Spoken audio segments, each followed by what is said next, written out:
Chapter 1. The Dawn Fire Within. They will tell you that you were born in the age of noise.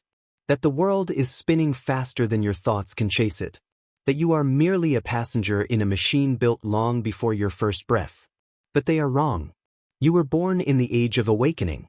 Beneath the static hum of modernity, there is a whisper, older than civilization, louder than thunder, more persistent than time. A whisper that once thundered from mountaintops and echoed through the temples of Egypt and Sumer. It is not written in books of convenience or spoken on stages of comfort. It is a voice etched into the bones of those who remember.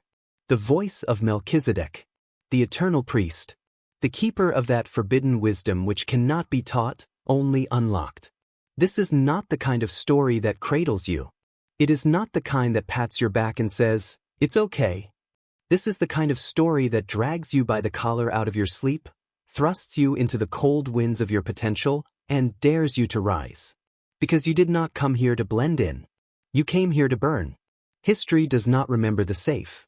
It remembers the ones who set fire to the rules of their time. When Edison failed over 10,000 times to summon the light, he wasn't failing. He was writing scripture in the language of the relentless. When Carnegie turned rags into empires, he wasn't chasing wealth. He was carving civilization with bare-knuckled will. Lincoln, the self-taught orphan of log cabins and sorrow, rose not because he was chosen, but because he chose discipline over despair. These men did not stumble upon greatness. They summoned it. They commanded it. And that same fire, they left behind in you. But the world will do everything to make you forget. It will flood your vision with distractions. Convince you that comfort is success, that noise is truth, that speed is progress, that the soul is obsolete. And yet, in the darkest corners of your being, you still feel it, don't you? That thrum beneath the surface, that pressure that builds when you are alone, that whisper behind your thoughts saying, "You were made for more." It is not a hallucination. It is your birthright. The ancients called it logos. The Romans called it virtus. The Greeks named it arete. The sages spoke of the divine seed, that fragment of eternal fire planted within the soul of man, waiting not to be fed, but to be unleashed. So let us begin, not with a question, but with a declaration. You are the storm they feared. You are the silence between two ages. You are the resurrection of forgotten fire. Let the world make noise. You make meaning. The mind. A kingdom in ruins or a temple reborn. The mind is not just a battleground. It is the throne room of your dominion. It is where kingdoms are built or betrayed. Most walk through life as exiles in their own thoughts. Chained by beliefs they inherited instead of chose. Imprisoned by the architecture of other people's expectations. But you must understand this. The first battlefield is not out there. It is in here. The world bows to the one who has conquered himself. Look at Marcus Aurelius, emperor of Rome, wielder of armies, ruler of millions. His true empire was internal. His wars were silent. He wrote not to rule others, but to remind himself to rule himself. He did not scream his power. He whispered it into pages that outlasted marble. To master your mind is not to silence its chaos. It is to become greater than it. Not through repression, but through discipline. Every thought you allow becomes a brick. And every day, you are building a cathedral or a prison. You must choose. Your thoughts are not facts. Your emotions are not kings. They are messengers, tools, not masters. Train them, or be trained by them. But know this. If you do not decide what you believe, the world will do it for you. And the world is not kind. Belief, the architect of reality. Nothing you do will matter if you do not first believe it can be done. Belief is not fluff. It is not a morning affirmation or a vision board fantasy. Belief is the law of momentum carved into your soul. It is the blueprint of all that can become. Before Henry Ford built an empire, he built a mindset. He once said, "Whether you think you can or think you can't, you're right." That wasn't optimism. That was strategy. Every invention, every revolution, every masterpiece began as a defiant belief in what should exist, even if it did not yet exist. Belief is not comfort. Belief is war. Because the moment you believe, the world will test you. It will push. It will mock. It will demand proof. And you must be that proof. Walt Disney believed in magic when all the world saw was debt. His first cartoon studio was stolen. His second went bankrupt. But he believed. And that belief bled into steel and color and dreams. Today, children live in castles he once imagined in poverty. Belief is not about the world agreeing with you. Belief is about outlasting the world's resistance. The world does not move for the loud. It moves for the unshakable. Clarity, the sword that cuts through fog. To walk without clarity is to wander a jungle blindfolded. And yet most live this way, drifting from moment to moment, seduced by urgency, paralyzed by options. But clarity is a weapon. It is the sword that slices through the noise. It is the vision in the fog. And it begins with the courage to ask, what do I truly want? Not what they told me to want. Not what's safe or praised or understood. But what burns inside me when the lights are out and the world forgets my name. Clarity is brutal. It doesn't flatter. It does not excuse. It holds a mirror to your soul and says, here, this is what you were made for. Now prove it. Beethoven heard the symphonies before he lost his hearing. But even in silence, his clarity remained. He could not hear the world, but he heard himself. And that was enough. Find your clarity. Guard it. Feed it. Because without it, you are nothing but potential scattered in 1,000 directions. Vision, the bridge between realms. Vision is not imagination. Vision is the seed of reality. It is how the future introduces itself to the present. Not with politeness, but with fire. The pyramids, the printing press, the moon landing, these were visions. Laughed at, doubted, ridiculed, until they weren't. Until they stood as monuments to the madness of belief and the discipline of clarity. You must build your vision not with wishes, but with intention. Carve it. Name it. See it so clearly that the universe feels embarrassed it hasn't caught up yet. Your vision is your contract with destiny. And every day you wake up and take action, you are signing your name to it in sweat and sacrifice. But know this, your vision will cost you. It will cost you comfort. It will cost you popularity. It will cost you the illusion of safety. But what it gives you is immortality. Purpose, the flame that cannot be bought. You can live without a job. You can live without applause. But you cannot live, truly live, without purpose. Purpose is not found. It is forged. In the fires of your suffering. In the decisions no one sees. In the silence between failure and redemption. Purpose does not ask, what do I want? It asks, what am I willing to endure for something greater than myself? Look at Mandela. Look at Harriet Tubman. Look at the prophets, the rebels, the architects of eternity. They did not chase pleasure. They pursued meaning. They stared death in the eyes and chose to live for something that would outlive them. Chapter 2, The Forge of Discipline. It begins not in glory, not in triumph, but in the cold. In the early, unwelcoming hours of dawn. In the silence before movement. In the moment where everything inside you screams for stillness, and you choose to rise anyway. That is the beginning of discipline. And it is the difference between those who dream of transformation and those who become it. Discipline is not born from motivation. Motivation is a guest that visits when the sun is shining and the path is clear. But discipline is the builder of empires. It is the invisible hand that lifts the hammer when no one is watching. It is what drives the unseen hours, what pours sweat into the soil of an unseen future. Where motivation is a spark, discipline is the furnace that keeps burning long after the world has turned its gaze elsewhere. When Alexander marched across Persia, he did not carry motivation in his saddlebag. He carried ritual. He carried intention. And he carried the bitter knowledge that without relentless consistency, his destiny would rot in the shadow of hesitation. The same applies to you. There is no magic ritual, no secret that substitutes for the raw, unromantic work of showing up every single day. Not just when it feels good. Not just when it's easy. But especially when your spirit is cracked, when your muscles scream in protest, when your mind manufactures excuses dressed as wisdom. The modern world has glorified comfort and disguised it as success.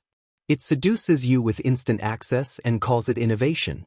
But the truth, the raw, undiluted truth, is that everything that matters still demands the same price it always has: your blood, your focus, your time. And most of all, your discipline.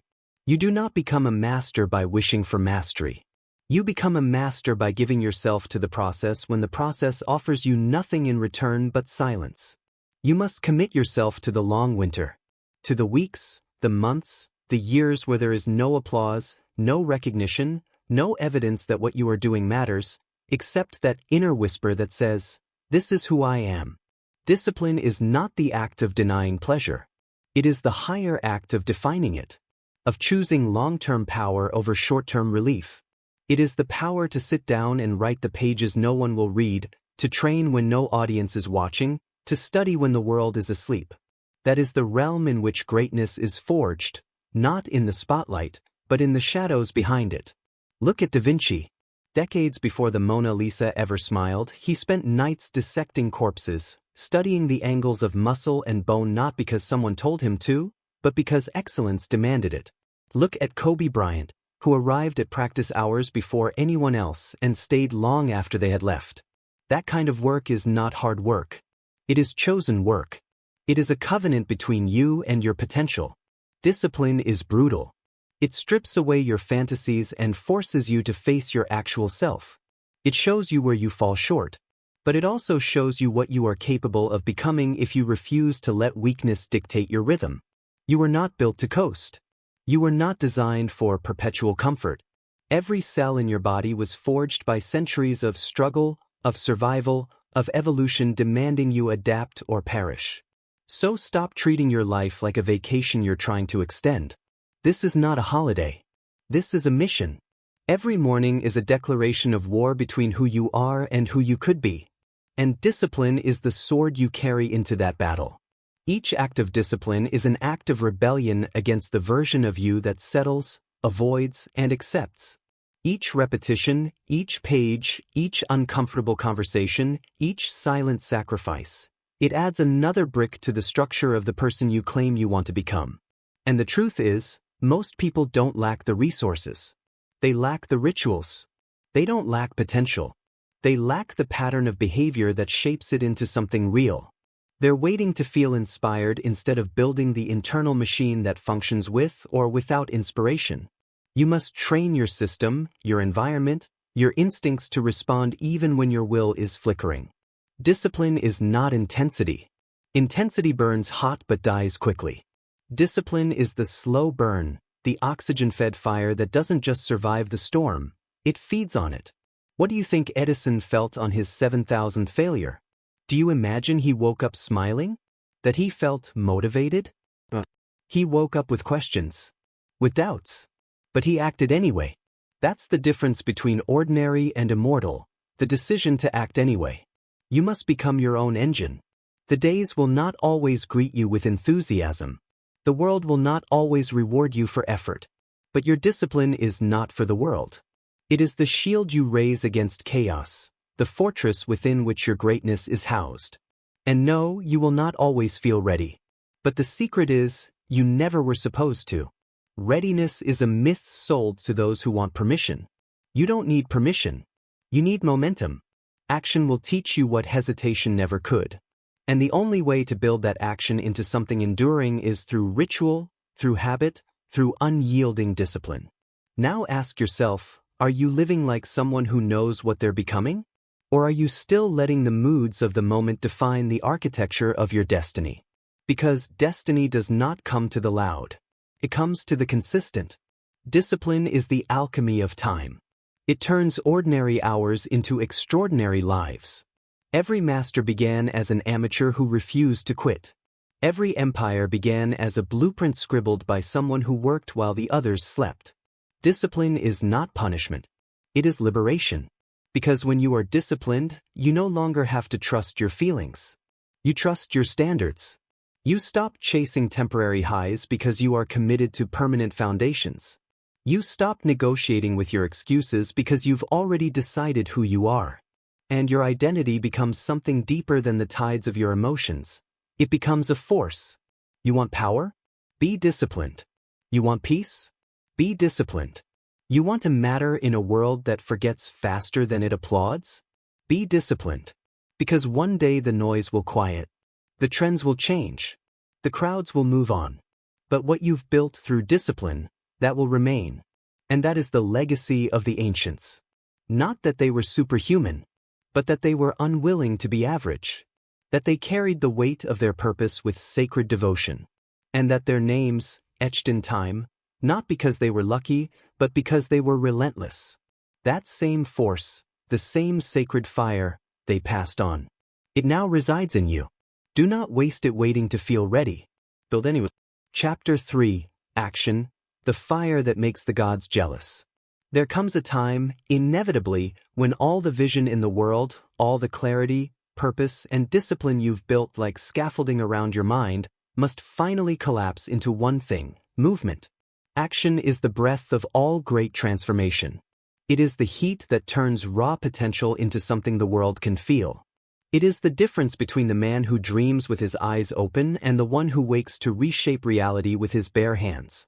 Action is the spiritual currency of this realm. It is the one thing the universe responds to without confusion. Your thoughts, your dreams, your meditations, they are blueprints. But action is the hammer that strikes stone. It is the only thing that leaves fingerprints on eternity. We live in an age drowning in information and paralyzed by hesitation. Millions sit on the edge of ambition, overthinking their way out of becoming. They study endlessly. They strategize without end. They wait for the perfect sign, the right feeling, the moment when their fear subsides and the path clears. That moment never comes. What they fail to grasp is that the clarity they chase is often forged after movement begins, not before. Life rarely rewards those who wait to feel certain. It rewards those who act with conviction in the face of uncertainty. Those who leap while the world still questions the existence of wings. You have to understand something fundamental. Action is not the result of confidence. It is the source of confidence. Every time you move forward, even slightly, even awkwardly, you silence the voice of doubt. You create evidence. And evidence, over time, becomes identity. You begin to become the type of person who does, not talks, not plans, not theorizes, but executes. That shift changes everything. You stop identifying with your fears and begin aligning with your future. History does not remember the internal monologues of great men and women. It remembers their deeds. It remembers that while others were thinking, hesitating, rationalizing, a few decided to act. When Caesar crossed the Rubicon, he didn't do it because he had all the answers. He did it because he understood that waiting would cost him everything. It was an irreversible act, a point of no return. And sometimes that's what you need, to burn the boats, to step into the fire not because it's safe but because you've decided that your old self no longer deserves to survive. That is what real action is: sacrifice. It's killing off the lesser versions of yourself that you've tolerated for too long. It's tearing yourself away from the comfort of endless planning and forcing your will into the physical world. And it's ugly. It's not perfect. It never will be. But perfection is a coward's mask for inaction. The world does not ask you to be flawless. It asks you to be relentless, to keep showing up, to keep doing even when your hands shake and your voice trembles. Edison didn't light the world because he had superior ideas. He did it because he moved on his ideas. Lincoln didn't save a nation because he was fearless. He was often anxious, even depressed, but he still acted. He made the hard decisions, took the unpopular positions, faced the unimaginable losses, and still acted. That is what separates the remembered from the forgotten. Not brilliance, not luck, but movement in the face of the unknown. And you must understand this deeply. The longer you wait to act, the louder your excuses become. Procrastination is not laziness, it is fear in disguise. Every hour you hesitate, your doubts multiply, your imaginary consequences grow teeth, and your unrealized dreams begin to rot. Meanwhile, the world keeps turning. Others keep building. And the version of you that could have existed? That version waits in vain. Action is a muscle. The more you use it, the more it becomes who you are. Not just what you do, but how you live. You start to build momentum. You learn faster. You adapt quicker. You fail more, yes, but you fail forward. And failure is no longer terrifying, because it's no longer an identity. It's feedback. It's fuel. And slowly, inevitably, you become a person who trusts yourself not because everything goes right, but because you know you will not stop moving, no matter what goes wrong. Every creation that ever mattered began with a flawed, imperfect first step. The first draft of a masterpiece is often ugly. The first attempt at greatness is awkward. But that is the cost of becoming. You do not earn excellence by watching others rise. You earn it by entering the arena and letting the world see you sweat, bleed, stumble, and rise again. There is no replacement for action. None. Not reading, not journaling, not watching inspirational videos. Those things can inform and inspire, but only action transforms. You want power? You want clarity? You want to feel alive, useful, essential to something greater than your fears? Then stop asking for signs and become the sign. This is not just philosophy. This is war. A war between who you were and who you're becoming. Every day you wake up is another chance to draw the line in the sand. Will you step into the next iteration of yourself, or will you retreat, again, into the comfort of potential unrealized? Potential means nothing if it's not backed by execution. Dreams are cheap. Blueprints are everywhere. But buildings? Legacies? Movements? Those are built by people who do. Who push. Who build while others talk. Who act even when they're uncertain. Even when it hurts. Even when the outcome is unclear. Because they understand something sacred, that motion itself is an act of faith. You don't act because you're fearless. You act because you've decided that something in you is more sacred than your fear. You act because you're tired of letting doubt write your story. You act because you're ready to be done with the version of you that flinches, that folds, that delays. And from the first step, the world begins to change. Because the world is clay, and action is the sculptor. So ask yourself, honestly, what have you delayed that you already know you must do? What phone call, what message, what discipline, what launch, what conversation, what risk? What lie are you still telling yourself that allows you to wait one more day? And what if that day never comes? What if the version of you that could have rewritten your legacy dies waiting for the mood to feel right? The ancient ones knew something we've forgotten, that destiny favors the movers. That life doesn't bend to those who speak, only to those who strike. That momentum is divine. That action is sacred. And that the moment you step forward, the very forces of creation conspire to meet you halfway. This is not a call to feel. It is a call to move. Imperfectly. Honestly. Boldly. The gods don't envy your comfort. They envy your will. And let the world feel your presence. Chapter 4. Vision, the architecture of the invisible. There is a power hidden in the quiet space between what is and what could be. A force stronger than intellect, more enduring than motivation, and more dangerous than any external enemy. That force is vision, not the kind casually thrown around in boardroom meetings or self-help slogans, but the true kind. The raw, searing, holy type of vision that keeps a man awake at night and unwilling to compromise even when the odds are stacked like mountains.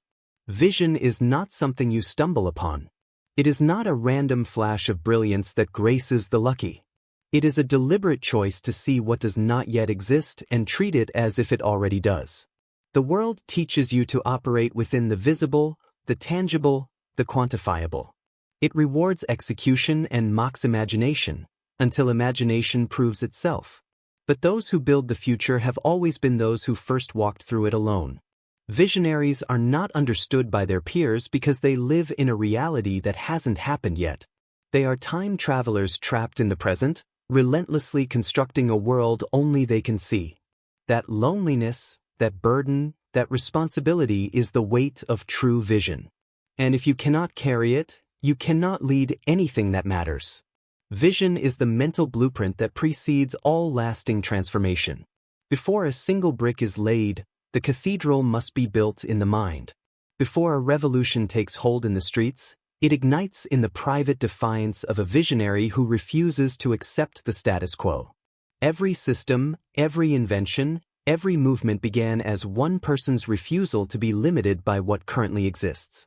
That refusal, stubborn, unreasonable, obsessed, is the birthplace of vision. Walt Disney stood on an empty stretch of swampland in Central Florida and described a kingdom to people who only saw mosquitoes and mud. The bankers laughed. The engineers doubted. But he saw it. He didn't see what was. He saw what could be, and more importantly, he saw what should be. That's the difference. Anyone can see potential. But only a visionary lives as if the potential is obligated to manifest. That's the level of commitment required to breathe life into the invisible. But here's what no one tells you about vision. It's not just the spark. It's the burden. Once you've seen what's possible, you will never again be satisfied with mediocrity. You will never be able to go back to small talk, small goals, or small living. You will no longer be able to tolerate the average because now you know what's within reach.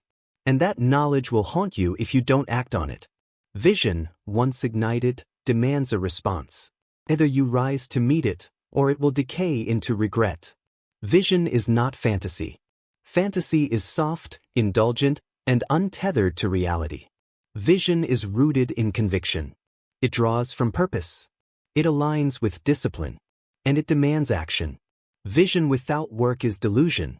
But vision with work, that is how civilizations rise. That is how movements overturn empires. That is how the individual, insignificant by all outward measurements, becomes a force no one can ignore. You must protect your vision with everything you have. It will not be understood. Not at first. Most people will tell you it's unrealistic, too big, too radical. That's exactly how you know you're on the right path. If your vision doesn't make people uncomfortable, it isn't bold enough. If it fits neatly into the world's current paradigm, it's not a vision, it's just an improvement. And the world doesn't need improvement. It needs reinvention. Vision is dangerous because it requires sacrifice. You cannot hold the image of your future self in one hand while clinging to the comforts of your present self in the other. One will have to go. Vision requires you to stretch beyond who you've been. It demands the death of old habits, old identities, and sometimes old relationships. It will not coexist with the ordinary. It was never meant to. There's a reason why most people abandon their vision when things get hard. Because vision, real vision, tests you. It will drag you through doubt, ridicule, and failure. It will ask you to walk through deserts with no map. It will ask you to fund a dream with nothing but belief. But if you endure, if you persist, if you learn to walk forward even when it seems like you're the only one who still believes, something incredible happens. The world begins to bend. Slowly, reluctantly, but surely, it begins to shift. And what was once invisible starts to take shape. That is the reward of the visionary, not applause, not fame, but the moment when the physical world finally reflects what they've already lived 1,000 times in the mind. You don't need permission to hold a vision. You don't need a title, or a degree, or a platform. You need only the willingness to see what others are too afraid to look at.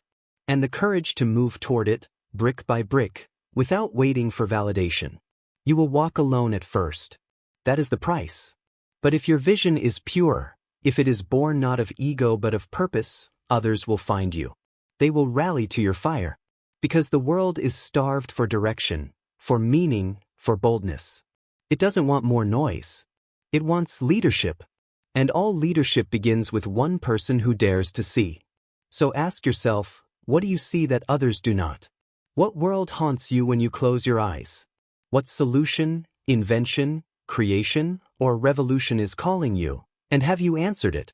Or have you betrayed it with your silence? Because that's what inaction is, betrayal. Not just of the world, but of your own higher self. You were not given vision as decoration. You were given it as instruction. And if you've been called to see it, then you've also been chosen to build it. You don't owe the world safety. You owe it vision. Because when you hold a clear, righteous, and powerful vision in your soul and back it with fierce discipline and sustained action, you do more than change your life. You redefine reality. That is the legacy of visionaries. And that is now your task. Chapter 5. Purpose, the irrevocable core of existence. There comes a moment in every life, often unmarked, uncelebrated, and unnoticed by the world, where the individual is confronted with a choice more significant than ambition, deeper than strategy, and more permanent than identity. That moment is the silent intersection where one stops asking, "What do I want from life?" and instead begins to ask, "What does life want from me?" It is the beginning of purpose, not the version sold in curated taglines and social media mantras, but the raw, heavy, relentless calling that grips you from within and refuses to let go, no matter how much comfort or convenience you try to bury it beneath. Purpose is not a luxury.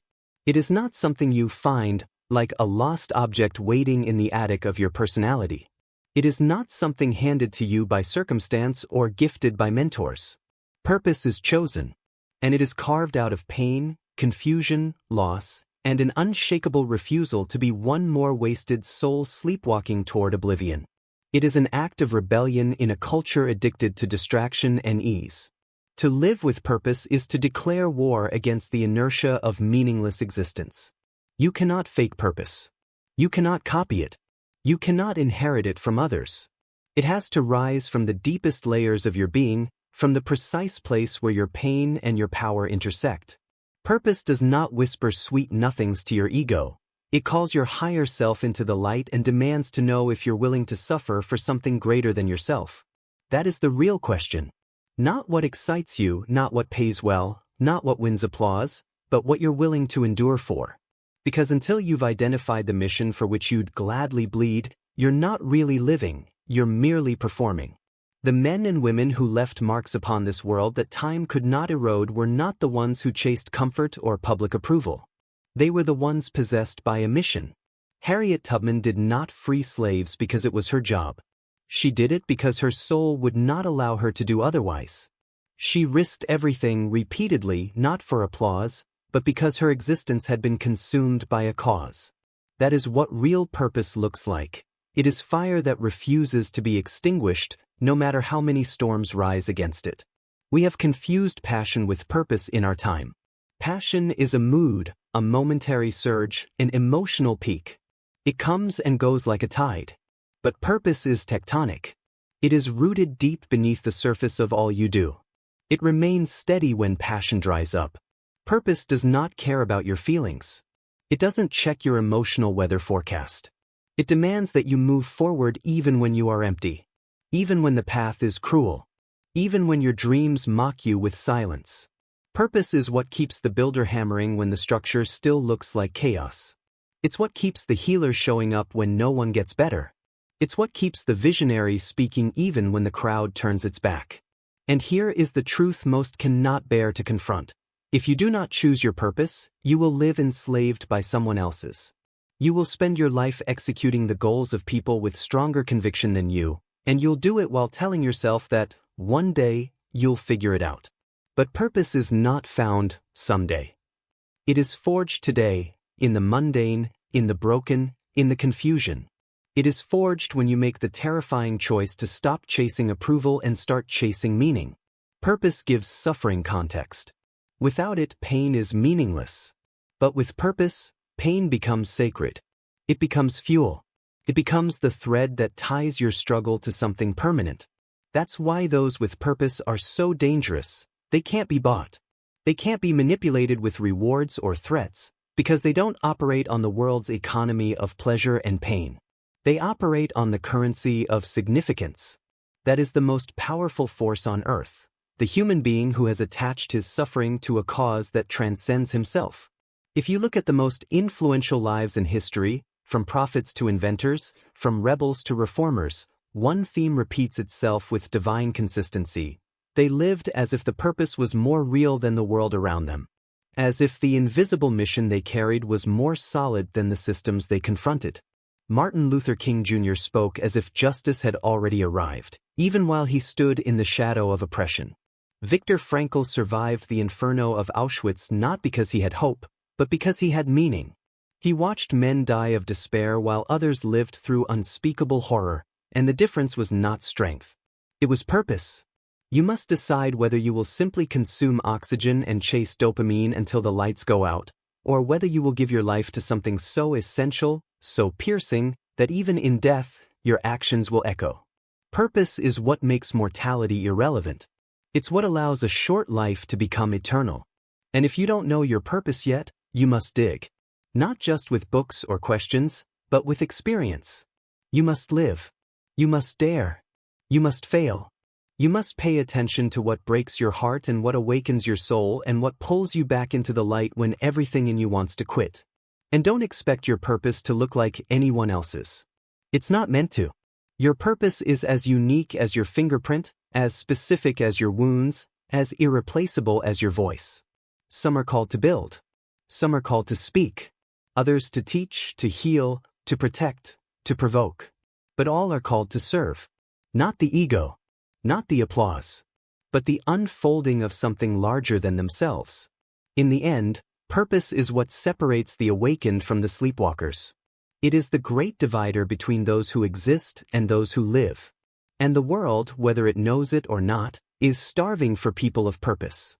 Not more experts, not more influencers, but men and women who have chosen to be vessels of something eternal, who have burned their bridges to mediocrity, who have looked into the void and said, "Even here, I will build." This is what you were born for.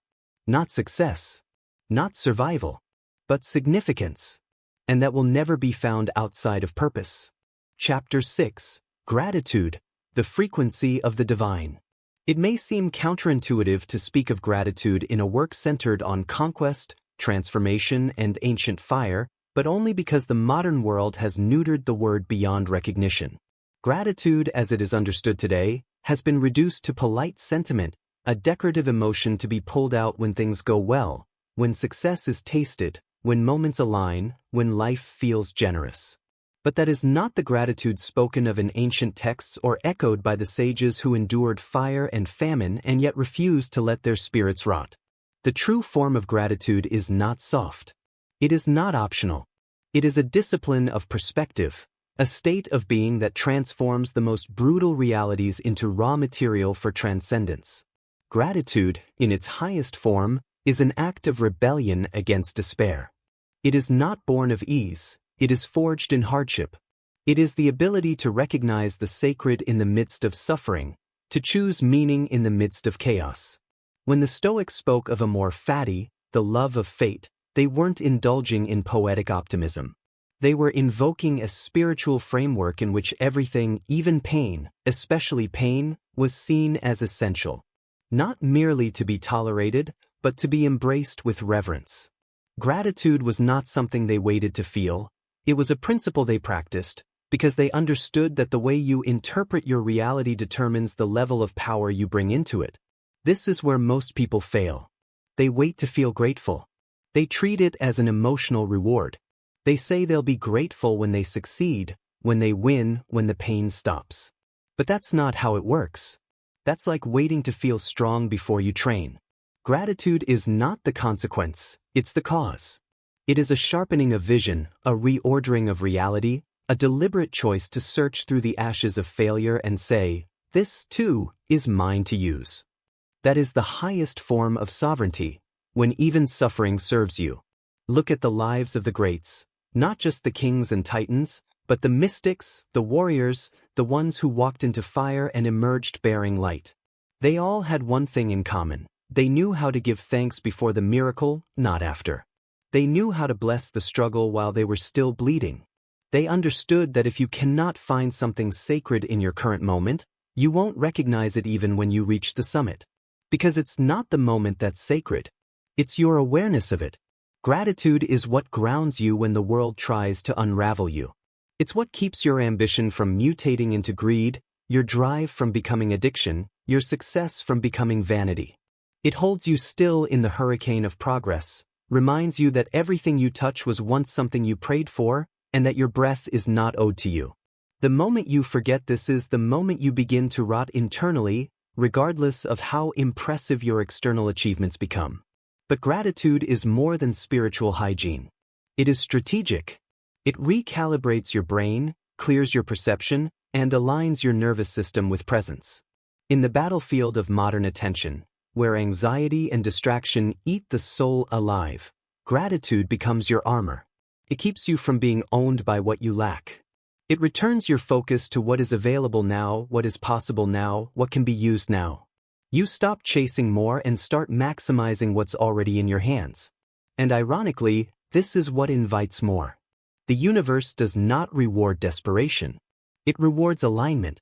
This is not some metaphysical platitude, it is ancient law. The man who is blind to his abundance will sabotage it. The one who honors it even in its smallest form will multiply it. When you stop seeing your time, your body, your energy, your work as burdens, and begin to see them as sacred instruments, you shift from victim to creator. That shift changes the trajectory of entire lives. Gratitude, properly understood, is not passive. It is an active force. It is the engine behind sustained excellence. It is what allows you to continue after failure, to rise after betrayal, to build again after loss. It is what allows you to lead without being consumed by ego. Because when you live in gratitude, nothing owns you, not your pain, not your victories, not even your story. You operate from a place of freedom, because you've stopped demanding that life give you something more, and you've started responding fully to what it has already given. But let's be clear, true gratitude is not easy. It requires immense awareness. It requires vigilance. You will be tempted, daily, to complain, to compare, to focus on what's missing. Your mind will default to scarcity, especially when tired, especially when wounded. This is why gratitude must be trained like a warrior trains instinct. You must rehearse it in private, in silence, in moments when there's nothing to celebrate. You must wake up and give thanks not just for the good, but for the hard, because the hard is what hones you. The hard is where your real self is revealed. And when you can say thank you for the wounds that shaped you, for the enemies that refined you, for the silence that matured you, then you have stepped into a power that cannot be manipulated by praise or crushed by rejection. You have stepped into the frequency of the divine. That is what gratitude is: a resonance, a tuning of the soul to the original vibration from which all life emanates. It's the language of the eternal. And when you speak it fluently, you become a magnet for meaning. The ancients knew this. It was embedded in their prayers, in their offerings, in their rituals. They began their days not by asking for more, but by aligning with what already was. And from that alignment came clarity, strength, direction. The modern world has buried this wisdom beneath layers of entitlement and distraction. But you are not bound by that forgetting. You can remember. You can return. You can realign. So start today, not with a feeling but with a decision. Give thanks before you feel like it. Give thanks when it's hard. Give thanks when it's quiet. Not as a denial of your pain, but as a reclamation of your power. Gratitude does not erase the shadows. It illuminates them. It does not deny what is wrong. It anchors you so you can face it with courage. This is the essence of the ancient fire. Not to escape life, but to see it clearly, fully, sacredly, and to engage with it as one who is awake. Gratitude is the lens that clarifies your vision. And when your vision is clear, your steps become unstoppable. Chapter 7. Adaptability, the evolution of the enduring. In every era of human existence, from the ice-clad breath of prehistory to the glowing chaos of the digital age, survival has belonged not to the strongest, nor the most intelligent, but to the most adaptable. This has never changed, and it never will. Strength fades. Intelligence can become obsolete. But adaptability, true, conscious, ruthless adaptability, is eternal. It is the force that outlives kings, outmaneuvers tyrants, and outlasts the institutions built to control men. Adaptability is the primal skill of gods who have learned to disguise themselves as mortals. It is not about becoming something else, but about becoming more of what you are in new and unpredictable ways. People often mistake adaptability for compromise. They confuse it with passivity, with the willingness to bend to whatever trend or demand arises. But this is not adaptability, it's surrender. Real adaptability is not a fracture of identity, it is the refinement of identity under fire. It's the ability to hold onto your purpose while your methods evolve. It's the art of staying dangerous in every environment, relevant in every chapter, and untouchable by the forces trying to render you obsolete. You must understand that the terrain of life will not stay still long enough for you to master it in static terms. You may spend years mastering one system, one approach, one identity, only to wake up one morning and realize the game has changed entirely. And if you've tethered your power to the previous version of the world, or worse, the previous version of yourself, you will be broken. The great mistake of many men is not that they lacked intelligence or work ethic, but that they clung to a dying framework as if their life depended on it, instead of responding to change as if their life was born from it. Take Darwin, for example. He was not merely describing animals when he said that adaptability was the measure of survival. He was describing you. He was describing every person who wakes up one day in a world that has shifted beneath their feet. Economies crash, industries evolve, relationships break, beliefs collapse. The map becomes useless. And in that moment, the voice inside you must rise, not to cry over what was lost, but to construct what is needed now. Adaptability requires ego death. It requires the dismantling of what once made you confident and useful so that something stronger can emerge. It requires you to detach from your past achievements, from the familiar methods that used to work, from the story you've told about who you are. That is a terrifying process for most. They would rather cling to old tools than forge new ones. But you are not most people. You are not here to cling. You are here to evolve. You are here to respond to change not as a victim, but as a force of nature. Thomas Edison reinvented his career multiple times, across disciplines, amidst failures that would have annihilated smaller men. His legacy was not built on a single invention. It was built on his refusal to calcify. He moved with the current of discovery. When old ideas failed, he buried them and moved forward, armed not with ego but with curiosity. That is the difference. The adaptable do not mourn their previous form. They use it as fuel for what comes next. In a world of increasing volatility, adaptability is not a luxury. It is the cost of relevance. If you do not evolve your thinking, your skill set, your internal frameworks, the world will evolve around you and leave you behind. But evolution is not only for survival. It is for dominance. Those who anticipate change and move toward it deliberately are not reacting. They are leading. They are shaping the future before it arrives. Adaptability, however, demands a different kind of courage. Not the courage to fight, but the courage to let go. To let go of the plan that no longer fits the moment. To let go of the path that no longer leads anywhere. To let go of the pride that insists on being right, even when the world clearly says otherwise. You must become a strategist, not just a fighter. You must learn when to pivot, when to strike, when to shed your skin without losing your soul. The most dangerous men are not those who hold one powerful tool. They are those who can reinvent themselves at will, who can disappear into failure and reemerge with sharper teeth. The most dangerous women are not those who dominate a system. They are the ones who build new ones. Fluid, lethal, unchained. These are the architects of every true renaissance, the destroyers of stagnation. They are not held hostage by any particular identity. They belong to the moment.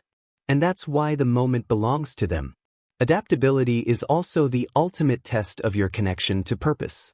When everything around you shifts, when the rules break down and the landscape turns unfamiliar, your purpose is the only compass that can still guide you. But a compass without mobility is useless. You must move. You must act. You must change without forgetting who you are. That paradox is what breaks most people. They believe change means compromise. It doesn't. It means continuity through transformation. The essence remains. The expression evolves. So take inventory. What are you clinging to that no longer serves the future you claim to want? What outdated methods, beliefs, strategies, or identities are weighing you down under the illusion of safety? Who would you become if you allowed yourself to outgrow even the version of you that once succeeded? Because the most tragic form of failure is not being defeated by the world.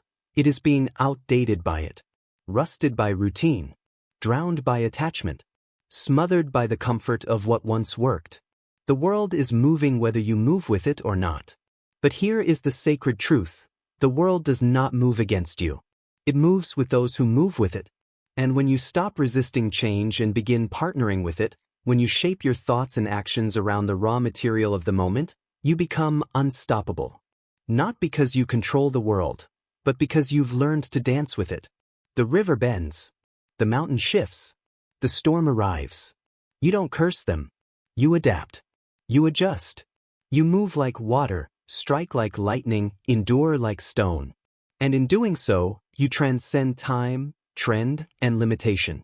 You become a force in motion, dangerous, relevant, and impossible to predict. That is the power of adaptability. Chapter 8. Resilience, the art of standing where others break. There is a quiet violence to life that no one prepares you for. It doesn't announce itself with trumpets or warnings. It simply arrives. One day, without explanation or apology, the ground you trusted gives out. The people you counted on disappear. The plans you built with sacred effort collapse in your hands. And in that moment, stripped of control, reputation, comfort, and certainty, you will face one question more important than any philosophy, more essential than any skill. Will I stand or will I break? Resilience is not a personality trait. It is not an attitude or a motivational phrase you whisper in the mirror when the world goes dark. Resilience is a choice made in the absolute stillness of inner collapse. It is forged in the fire of pain, not theory. It does not live in books or speeches. It lives in blood, in silence, in the agonizing repetition of getting up again when you have every reason not to. It is the sacred decision to continue, not because it's easy, or even because it's possible, but because you refuse to be erased. The world is full of talented people who gave up. Brilliant minds whose potential died quietly under the weight of frustration and delay. Not because they weren't capable, but because they were never taught that being broken is not the end. It is the initiation. Every legend was shattered. Every icon stumbled. Every person you admire, whether they built a company, wrote a masterpiece, led a revolution, or raised a family through chaos, has faced moments when quitting looked like the only rational option. But resilience doesn't follow logic. It follows conviction. It walks into the storm not because it is unafraid, but because it believes the storm is the path, not the obstacle. Abraham Lincoln, before ever holding the weight of a fractured nation in his hands, endured more personal failure than most men could stomach. He lost elections, lost children, lost love, lost health. And yet he kept going. Not out of delusion, but because he saw beyond the pain. He saw meaning. And when meaning becomes your compass, pain loses its finality. You stop seeing hardship as punishment and begin to recognize it as shaping. Fire does not destroy gold, it purifies it. But you must be honest with yourself. Resilience is not natural to the modern psyche. We live in a time of instant gratification, in a culture that treats discomfort as a defect. We are trained to seek relief, not resolve. To numb rather than endure. To interpret failure as a verdict rather than a phase. This has made us emotionally fragile, spiritually hollow, and addicted to ease. Which is why, when life turns vicious, as it inevitably does, most people fold. They interpret hardship as a sign to stop, not a sign to evolve. You must reject that conditioning with everything in you. You must develop a personal theology of suffering, a framework that doesn't simply endure difficulty but uses it, studies it, absorbs its energy and converts it into forward motion. This is not masochism. This is strategy. It's the understanding that resilience is not about surviving life. It's about becoming dangerous through it. It's about emerging from tragedy not just intact, but sharper, wiser, more terrifyingly focused than ever before. You build resilience through repetition. Not by waiting for catastrophe, but by confronting daily difficulty without flinching. You train it in the small things. By doing what you said you'd do. By choosing responsibility over excuse. By keeping your word when no one is watching. By refusing to retreat just because it hurts. You build it like a muscle, deliberately, methodically, with intention. And when the real storms come, you will not panic. You will remember. You will recognize the terrain because you've trained for it. You've rehearsed suffering. You've rehearsed chaos. You've taught your nervous system not to flee at the first sign of resistance, but to lean in, to attack forward, not out of blind aggression, but out of practiced readiness. Resilience doesn't mean you feel nothing. It means you feel everything and still proceed. It means your pain is real, your fear is acknowledged, your grief is held, but none of it owns you. You become the one who can hold both devastation and direction in the same breath. That is what separates leaders from the lost. Not that they avoid collapse, but that they rise from it with more clarity than before. There is an ancient kind of strength in this, a force that predates language. Our ancestors didn't survive ice ages, war, exile, and famine because they had comfort. They survived because they understood this truth in their bones. Life will hurt, and your job is not to avoid the pain, but to endure it long enough to turn it into something holy. Your resilience is not for you alone. It is for those who follow. Your example becomes a blueprint. When you stand in the fire, you become a torch. When you rebuild from the ashes, you become a map. The next generation does not need more instruction, it needs evidence. Show them what it looks like to be broken and not quit. Show them how to bleed with purpose. Show them that scars are not signs of weakness but badges of survival. And understand this, resilience does not mean you go it alone. It means you choose wisely who walks with you. You build a tribe not of comfort seekers, but of endurers. People who know how to listen without pity and speak without retreat. People who don't collapse when things break, but help you carry the pieces until you can build again. Surround yourself with warriors, not spectators. With builders, not critics. You are allowed to weep. You are allowed to fall. You are even allowed to scream. But you are not allowed to quit. Not when the vision still breathes. Not when the mission remains unfinished. Not when the fire in you still flickers, no matter how small. Quitting is not mercy, it is betrayal. Of yourself. Of your lineage. Of the millions who died before you just so you could exist. You do not honor them by bowing to pain. You honor them by becoming indestructible in spirit, even if your body breaks. Resilience is the most sacred muscle you will ever build. It is what carries you through the chapters that make no sense. It is what allows you to look back not with bitterness, but with pride. It is the art of standing precisely where most break, and not just standing still, but building from the wreckage. Chapter 9. Learning, the Path of the Eternal Apprentice. There is a kind of quiet arrogance that begins to grow in people the moment they think they know enough. It creeps in slowly, disguised as expertise, dressed in accolades, affirmed by success, and nurtured by applause. It whispers to the mind that growth is optional now, that mastery has been reached, that the pursuit of more knowledge is for the young or the unproven. But the truth, brutal, humbling, liberating, is that the moment you believe you've arrived, your decline has already begun. Learning is not a phase of life. It is the condition for remaining alive. You were not designed to peak early and then preserve that version of yourself for decades. That is the death of fire. The real masters, the ones who remain potent across generations, who cross disciplines, who reinvent themselves again and again, are not those who clung to knowledge, but those who chased it relentlessly. They knew that mastery is a moving target, and that the path to mastery is paved with the willingness to stay a student forever. In ancient traditions, the word apprentice was not an insult or a rank to quickly escape, it was an identity of honor. The apprentice was not less than the master, he was the future of the craft. He stood humbly under the weight of legacy, yet moved with the hunger of becoming. The apprentice did not need immediate rewards because he was too focused on absorption, too fixated on the sacred details that others overlooked in their rush to be recognized. Today, that culture has nearly vanished. We live in a time where people want shortcuts to mastery, where a few hours of reading or content consumption is confused with depth. Everyone wants to be a teacher, but few are willing to submit to learning. And submission is exactly what real learning demands. Not to another person necessarily, but to the process itself. It requires you to relinquish ego, to admit ignorance, to expose your weaknesses without flinching. It's a spiritual posture of openness that cannot coexist with arrogance. The reason so many people plateau, professionally and spiritually, is not because their environment stops them, but because their minds become rigid. They stop asking questions. They stop listening between the lines. They start filtering every new idea through their existing beliefs, instead of allowing new frameworks to shatter the old ones. Learning demands the destruction of certainty. And for many, that price is too high. But for those who understand that transformation is worth more than comfort, there is no alternative. You must evolve. And evolution begins with learning.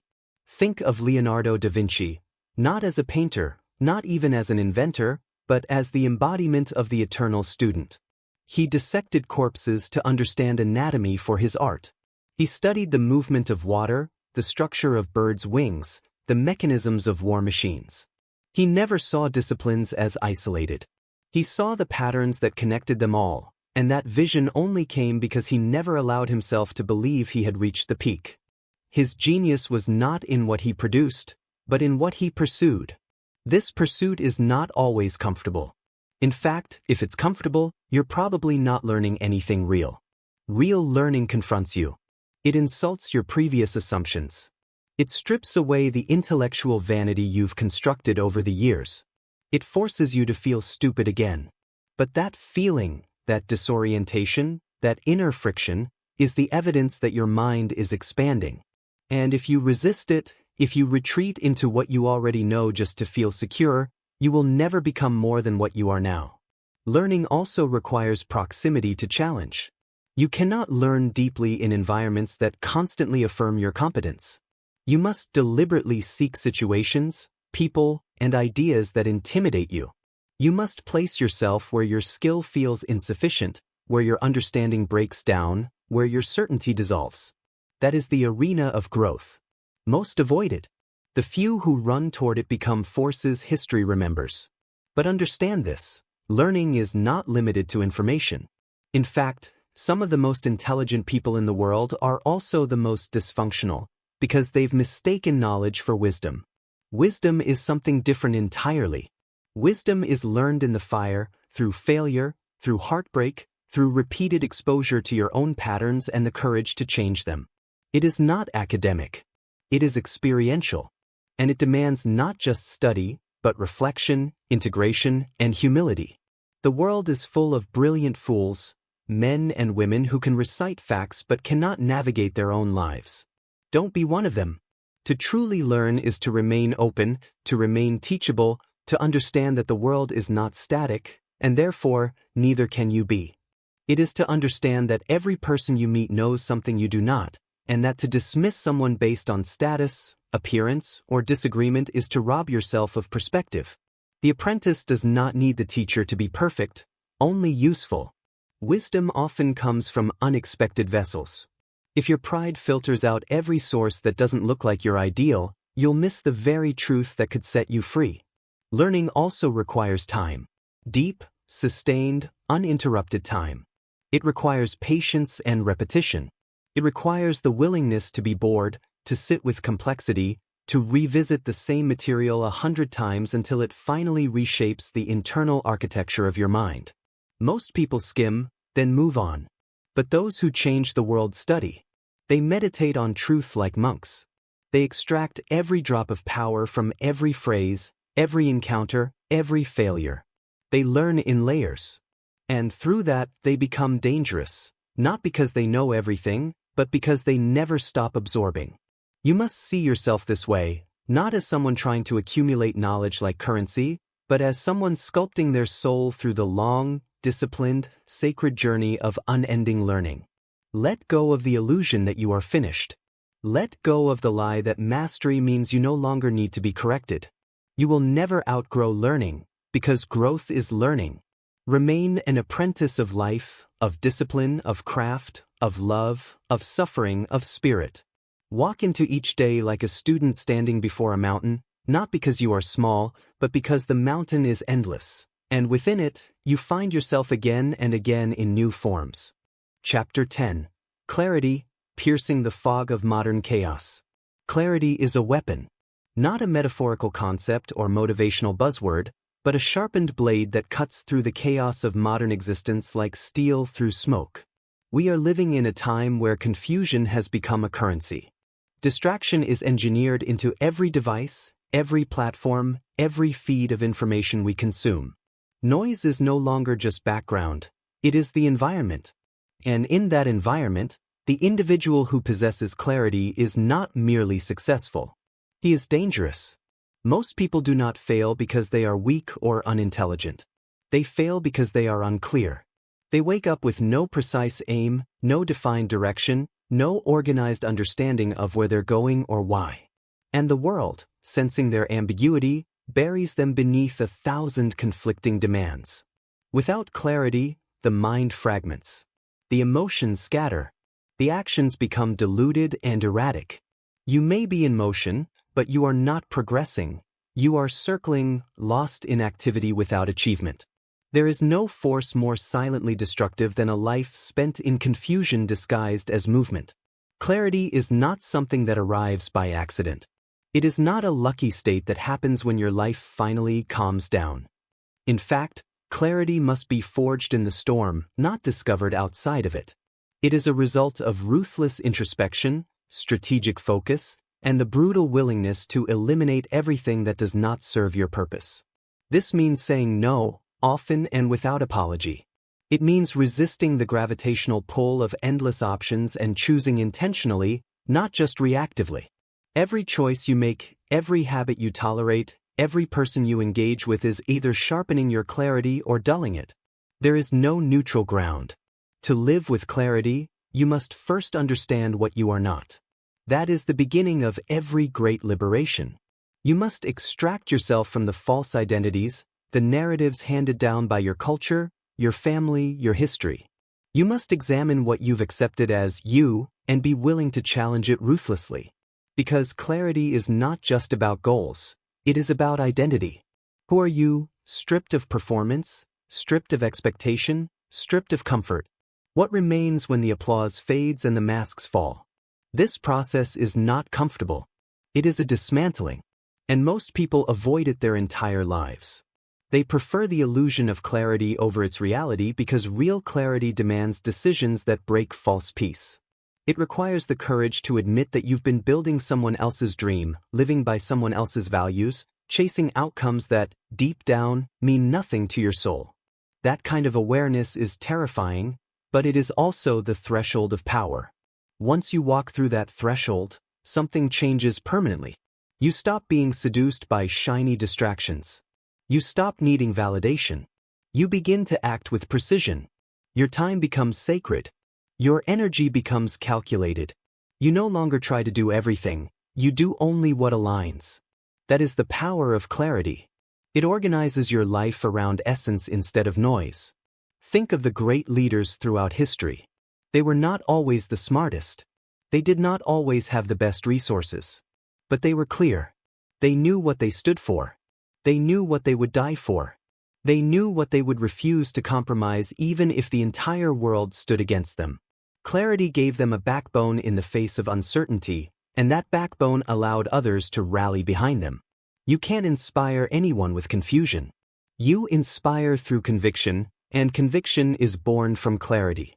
Abraham Lincoln didn't end slavery because he wanted to be liked. He did it because he had clarity about human dignity, and that clarity was more valuable to him than comfort, more important than politics, more urgent than his own reputation. That kind of clarity reshapes nations.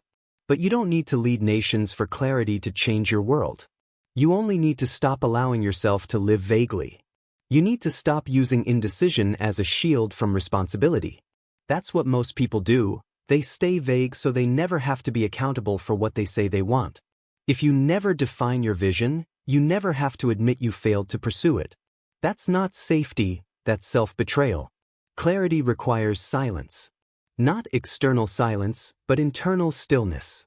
It requires the daily discipline of turning down the volume of the world so you can hear your own voice again.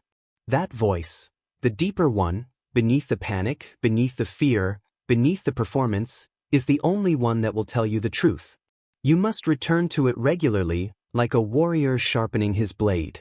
Every day the world is trying to dull your clarity with comparison, with urgency, with anxiety.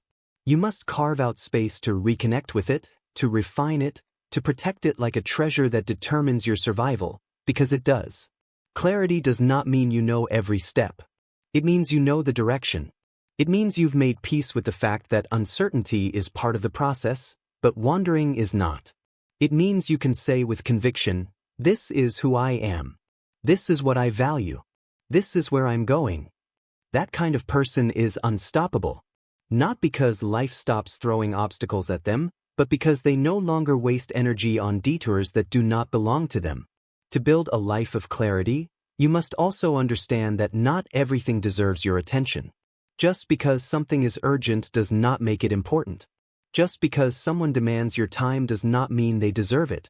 Just because a path is possible does not mean it is yours. Most people are drowning not because they lack potential, but because they refuse to limit their commitments. They mistake quantity for progress, and in doing so, scatter themselves into irrelevance. The path to greatness is not broad, it is narrow. And clarity is what gives you the courage to walk that narrow path without apology. In the end, clarity is not something you possess, it is something you become.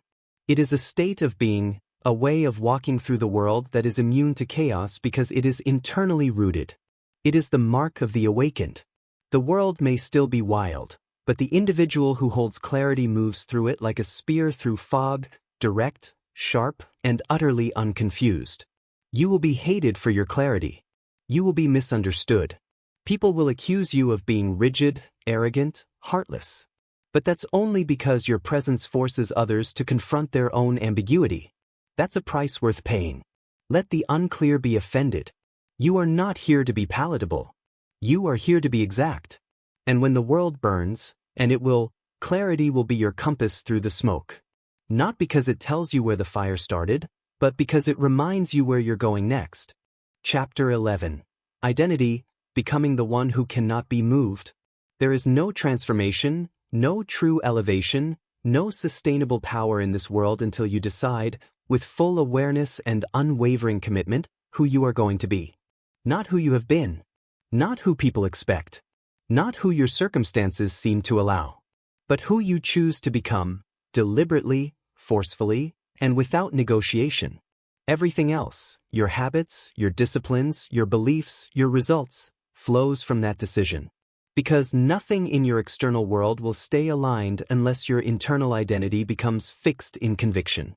Identity is not something you inherit. It is not your name, your upbringing, your culture, or your trauma. Those are ingredients, but they are not the final shape. Identity is not even your personality. Personality is adaptive. It's malleable. It bends to comfort, to environment, to the expectations of others. But identity, true identity, is the bedrock. It is the unshakable, untouchable core. It is the line you draw in the sand and defend with your life. And until you have defined it, until you have declared to yourself and to the universe, "This is who I am, and this is who I will remain no matter what happens," you will always be reactive. You will always be a puppet pulled by circumstance, emotion, and external chaos. This is why so many people live in cycles. They change their habits for a few weeks. They adopt a new routine. They speak new affirmations. They even taste temporary success. But because they never confronted and redefined their identity, they return, inevitably, to the gravitational pull of who they believe themselves to be. And that belief, that internal blueprint, silently cancels out all surface-level progress. You do not rise above the standard of your identity. You default to it. This is why the most powerful transformation is not behavioral, it is existential. You must reconstruct yourself from the inside out. Not with superficial change, but with the kind of brutal honesty and sacred aggression that requires you to burn the version of you that was built in fear, built in survival, built in compromise. That version may have helped you endure the past, but it cannot carry you into greatness. Because identity is not just about who you are now, it is about who you are willing to become, even when everything around you is screaming that you cannot. The most dangerous person in the world is not the one with the most resources. It's the one who has decided who they are with such clarity that no amount of rejection, failure, or confusion can sway them. When you have identity, you become immovable. Not because life gets easier, but because you no longer need it to. You walk into chaos, into resistance, into darkness, and you remain. That is the mark of those who lead, those who transcend, those who build legacies that time cannot erase. They are anchored from within. Identity is chosen. Boys. Even if you don't think you've chosen, you have. If you've told yourself you're not disciplined, that's a chosen identity.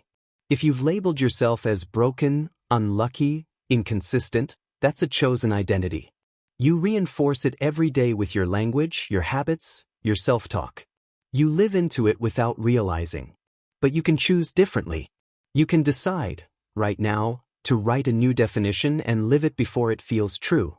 That's the key. Identity must be embodied before it is validated. Most people wait for proof. They wait to feel like a leader before they lead, to feel strong before they train, to feel confident before they speak. But mastery demands the opposite. You act as if, and through that act, you become. This is not delusion. This is alignment. When a person decides who they are and aligns their daily actions, emotions, and standards to that declaration, the universe begins to shift. The internal order begins to override external chaos. The self-image becomes a gravitational center, pulling behaviors, people, and results into orbit. This is not philosophy, it is law. You are not rewarded for who you wish you were. You are rewarded for who you behave as, consistently, especially when it's hard. Consider the example of Muhammad Ali. Long before the world agreed with him, he declared, "I am the greatest." And he said it not to boast, but to cement identity. His mouth spoke the future before his record proved it. But that declaration governed how he trained, how he fought, how he endured. Identity preceded evidence. And because he never backed away from it, reality eventually had to conform. The same was true for Nelson Mandela. 27 years in prison did not dismantle his identity. They tried to break his will, isolate him, erase him from history. But his identity, leader, liberator, unshakable visionary, was not built on position. It was declared from within. And because he never wavered, his eventual release was not a return. It was an unfolding. The man who walked out of that cell was not reborn. He was revealed. You must understand this. The world cannot define you unless you agree to be defined. It can label you, ridicule you, misunderstand you. But all of that is irrelevant if your internal compass has been set, locked, and reinforced through practice. That's the difference between those who endure and those who disappear. Between those who inspire and those who fade. The ones who endure know who they are. And they build their lives around that knowledge with military precision. But this comes with a cost. To build a strong identity, you must let go of every version of you that was designed for approval. You must stop shape-shifting to fit into rooms you've outgrown. You must detach from the addiction to being liked, because clarity of identity always threatens those who live in confusion. You will be misunderstood. You will be mocked. But you will become real. And realness, in a world addicted to image, is revolutionary. Identity is not fixed by the past. It is chosen in the present, by the one who refuses to carry old wounds into new chapters. By the one who says, "Yes, I was broken. Yes, I was lost. Yes, I made mistakes. But I'm not that anymore. I've chosen something new. And I will pay the price to become it." That is sacred. That is rare. That is holy. You must choose your identity the way a general chooses his ground for battle. Intelligently, fiercely, with eyes open and stakes acknowledged. And then you must defend it with your life. Because everything depends on it. If your identity is vague, your results will be vague.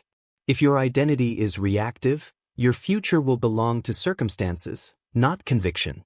But if your identity is forged in truth, built through discipline, clarified through suffering, and aligned with purpose, then nothing can take it from you.